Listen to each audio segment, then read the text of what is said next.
Melissa, you sure about this guy? My best friend, Sarah, always had a way of cutting straight to the chase. Jack's different, I said as I packed up the last of my apartment into cardboard boxes.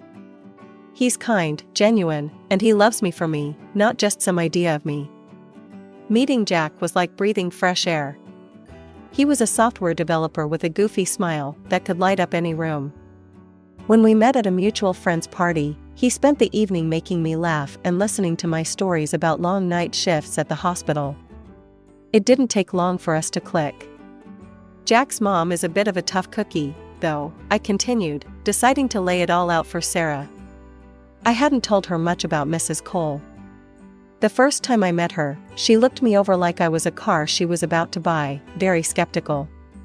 She made a comment about my job, said something like, "Nursing is such a cute little career, isn't it? Like I'm playing dress up or something." Sarah snorted. Well, just watch yourself around her. These mother-in-laws can be tricky. Jack and I had dated for 2 years before he popped the question. He did it in such a simple yet perfect way, during a picnic in the park where we had our first date.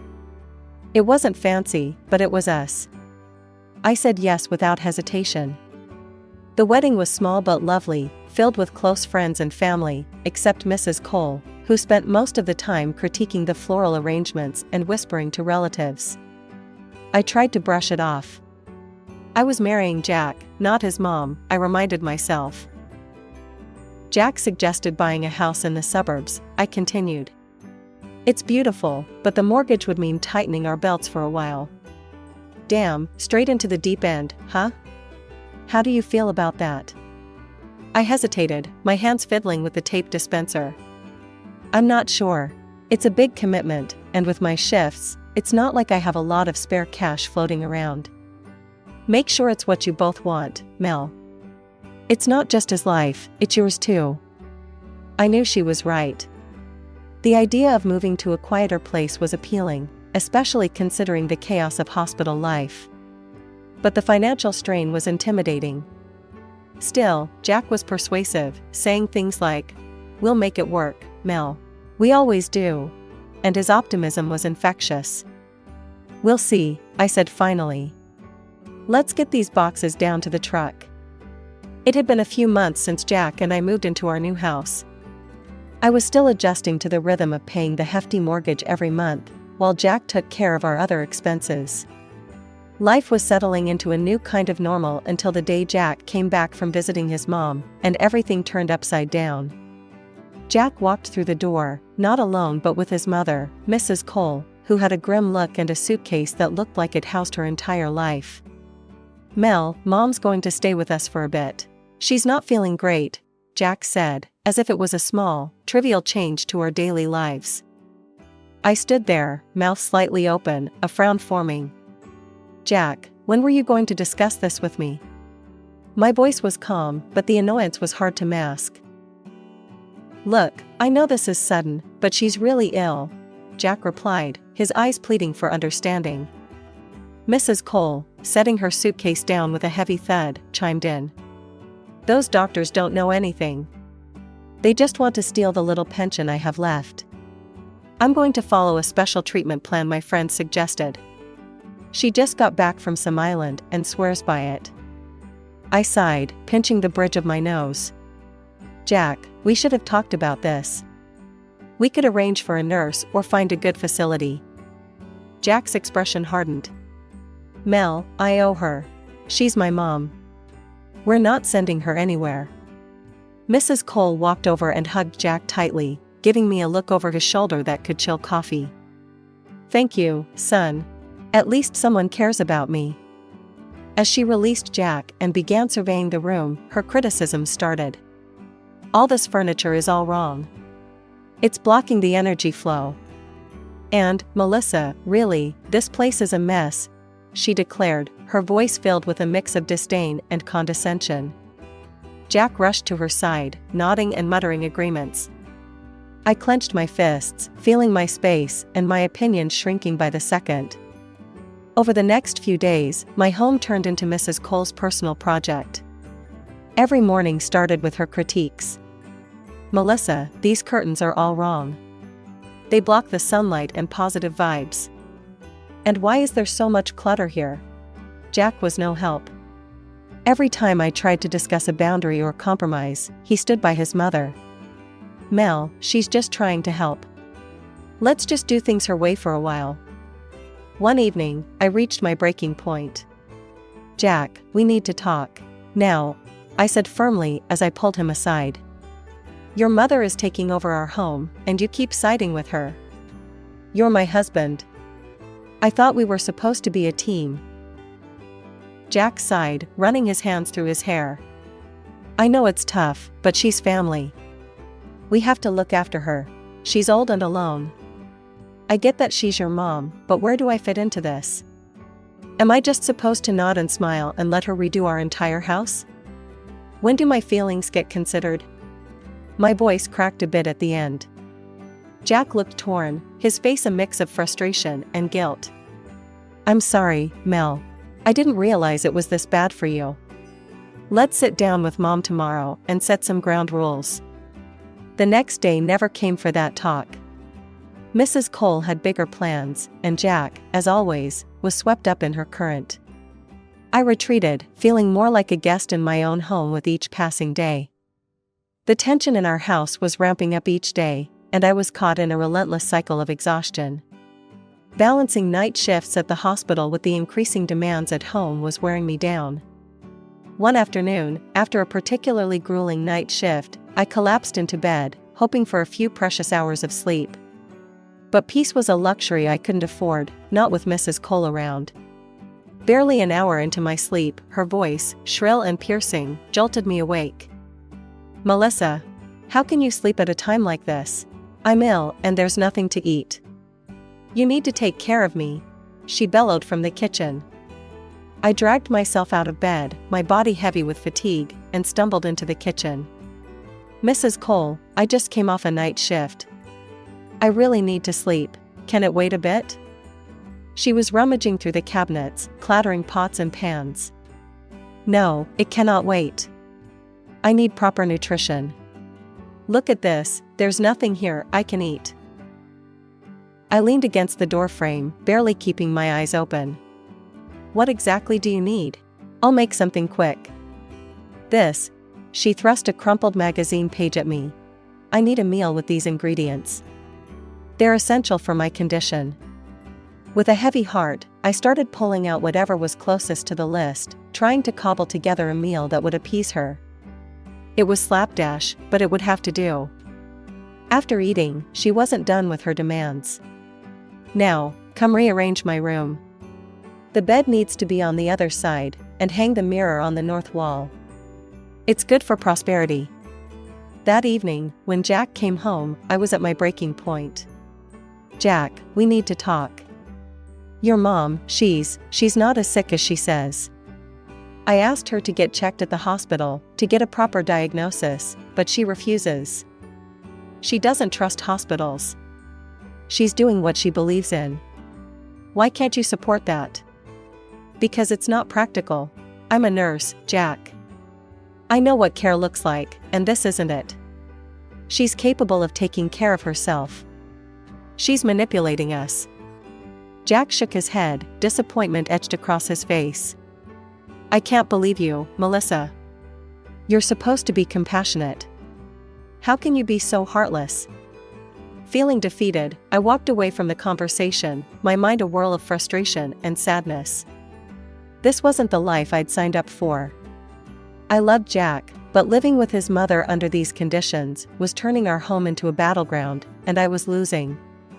A month rolled by, and miraculously, Mrs. Cole was prancing around the house like a spring chicken, the picture of health. Her miraculous recovery had me doubting the severity of her illness in the first place. It was high time we discussed her moving back to her place.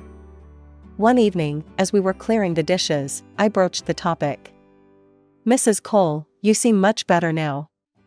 Have you thought about when you might go back to your apartment? She didn't even blink, washing a plate with a slow, deliberate motion. Oh, I've taken care of that. I canceled the lease. I'm staying here permanently. I nearly dropped the dish I was holding. Permanently? Yes, dear. It's for the best. I'm here with family. The news hit me like a ton of bricks. This wasn't part of the plan. I found Jack in the living room, deep into some game on his phone. Jack, we need to talk. Your mom just told me she's canceled her lease. She plans to stay here permanently. Jack looked up, his expression neutral. Yeah, I thought she might. It's better this way, she's family. But we didn't discuss this. Jack, we can't afford another person in the house. And honestly, her being here it's a lot for me to handle. Jack sighed, putting down his phone. Melissa, it's only been a month. You haven't really given it a chance. We can make this work. We're a family. Feeling cornered, I threw myself into work, picking up extra shifts to manage the mortgage and the growing expenses. Meanwhile, Jack's contribution remained the same, but the burden didn't feel evenly distributed anymore. Back at home, mealtimes turned into another battleground. Mrs. Cole insisted on a specific diet, lean, bland, utterly tasteless stuff that sapped the joy out of cooking and eating. One night, as I served dinner, Jack made a face. What's this? It tastes like cardboard. It's what your mother requires, I replied, my patience wearing thin. Well, can you cook something different for me then? Something with a bit of flavor? I clenched my jaw, holding back a sharp retort. Jack, I'm not running a restaurant here. I'm working day and night. If you want something different, maybe help out? Jack pushed his plate away, his mood darkening. Forget it. I'll order something. The financial strain was becoming unbearable. Mrs. Cole, noticing the tension, finally spoke up one evening. Melissa, I see you're stressed about money. I'll give you some each week to help out. True to her word, she started handing me $100 to $200 every week. It wasn't much, but it helped ease the pressure slightly. Yet, the core issue remained unaddressed. It started with little things, missing earrings, a bracelet here, a necklace there. I'd put them down, and then poof, gone.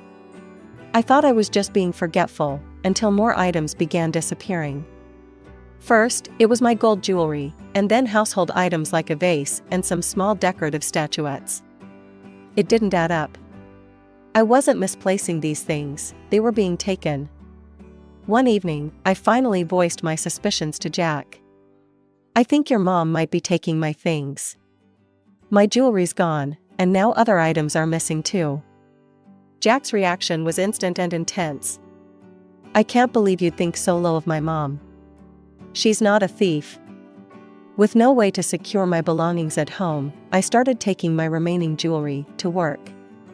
It was ridiculous, carrying around valuables, because I couldn't trust the security of my own home. But what else could I do? Then one day, I came home early from my shift, the sun still high in the sky. What I saw in front of our house stopped me dead in my tracks. Mrs. Cole had set up a makeshift table on the sidewalk, covered with what looked like a garage sale setup. But it wasn't just random knickknacks, it was my stuff, my cosmetics, some clothes, and even personal items, all laid out for anyone to buy. Mrs. Cole, what is this? I approached, my voice shaking with anger. Oh, Melissa. I'm just helping out. You said we needed money, so I'm making some, she replied cheerily, as if she was doing me a favor. This is my stuff. You can't just sell my things. I exclaimed, grabbing a sweater off the table. Look, I'm just trying to help. You keep saying money's tight, so I thought I'd clear out some clutter and make a few bucks, she explained, as if it were the most logical thing in the world. I was seething, so that's where her money comes from, which she shared so generously with us. Without another word, I started packing up everything. My hands trembled with rage as I stuffed my belongings into bags. I called Jack immediately, my words tumbling out. Jack, your mom is selling my things on the street. You need to come home now. He was silent for a moment when he arrived and saw the scene. His mother, caught in the act, tried to explain, but I was too furious to listen. Melissa, she was just trying to help, Jack said finally, siding with her yet again. Help? By selling my personal items? I couldn't hide my disbelief. This isn't helping, Jack. This is crossing a line. I couldn't take it anymore. The next day, I hired a locksmith to install a new lock on our bedroom door. I moved all my valuables and anything I cared about into our room and turned it into my personal fortress. At least in there, my world remained untouched. Jack was cold about it, saying I was overreacting. You're locking away from your family, Melissa. That's what you're doing. Family doesn't steal from each other, Jack, I retorted, my voice icy. He didn't have much to say after that. The house felt more divided than ever, my little locked room versus the rest of the space, which seemed increasingly dominated by Mrs. Cole's whims. For a brief spell, life seemed to return to a semblance of normalcy. Mrs. Cole kept to herself, and my belongings remained untouched. I began to relax a little, hoping that maybe, just maybe, we had reached an understanding. But that peace was short-lived. One afternoon, I came home earlier than usual. The house was quiet, too quiet. Instinctively, I felt something was off. I dropped my bag and headed straight for my room, the sanctuary I had locked away from the world. The door, which I always kept locked, was ajar. My heart sank. I pushed the door open and there she was, Mrs. Cole, rummaging through my dresser, her hands full of my jewelry. The sight of her ignited a fury in me I had never felt before. Mrs. Cole, what on earth do you think you're doing? My voice was sharp, laced with anger. She jolted, clearly not expecting me. Her face morphed quickly from shock to defiance. I stormed out to the living room and yelled for Jack, who was in the kitchen. He came running, a look of concern on his face that quickly turned to irritation when he saw the scene. Jack, look at your mother. She's stealing from me. I pointed towards Mrs. Cole, who followed meekly, clutching my jewelry to her chest. Jack looked from me to his mother, his expression darkening. Melissa, why must you always assume the worst? She's my mother. Your mother who's standing right here with my jewelry in her hands. I couldn't believe he was still trying to defend her. He turned on me, his voice rising. You know what, I'm tired of this, Melissa. Tired of your constant complaining, your accusations, your distrust. His mother stood by, nodding along to every word he said, a smug look on her face. You don't cook properly anymore, you hide things, you separate yourself from us. What kind of family is that? Jack continued, his words slicing through any remaining bond we had. I looked at him, really looked at him, and I saw a stranger. This wasn't the man I married. This was someone else, someone who would choose his thieving mother over his wife. I want a divorce, Jack, I said quietly, the words tasting bitter but necessary. His response was immediate and cold. Fine. The next few weeks were a blur of lawyers, papers, and cold, silent meals. We agreed to sell the house and split the proceeds. I didn't argue, I just wanted out. I found a small apartment and moved my most precious belongings there, leaving behind a life I could no longer bear. Driving away, I didn't look back. I had new beginnings to chase, and this time, I would make sure they were filled with trust and respect, something I hadn't felt in a long time. Jack and his mother could have each other, and I would finally have myself. I came back to the house to pick up the last of my things, expecting it to be quiet. Instead, I was met with fury. As soon as I stepped through the door, Jack was on me like a storm. There you are, you vile woman. Where is my car? His face was red, his voice loud enough to shake the windows. What are you talking about, Jack? I didn't take your car, I said, genuinely confused and taken aback by his aggression. Don't play dumb with me, Melissa. My car's gone, and you took it because you want revenge. He stepped closer, his eyes wild. His mother, sitting in a chair with a blanket around her shoulders, chimed in, her voice dripping with venom. She's always been awful, Jack.